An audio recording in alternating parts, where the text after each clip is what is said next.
Sote tunajua kwamba tuko vitani na watu ambao wameshindwa kuongoza nchi.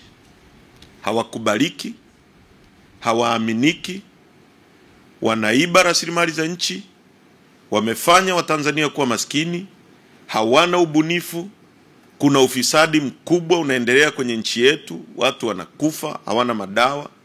Rasilimali za nchi yetu zinatapanywa kwa wageni, wa China, wa Arabu, wazungu.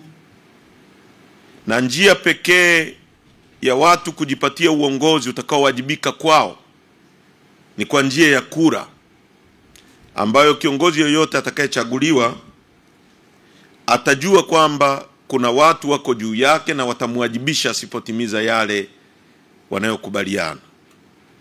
Sasa kwa sababu hiyo, sisi Chadema tumeamua kwamba lazima tushirikiane na Watanzania wenzetu kupeleka kuhakikisha nguvu yao ya kuamua nani awe kiongozi wao ili awajibike kwao.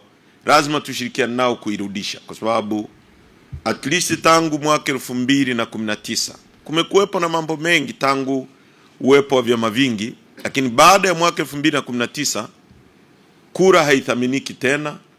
Watanzania hawana maamuzi nani awe mwenyekiti wao wa kitongoji, nani awe mwenyekiti wa kijiji, nani awe diwani, nani awe mbunge.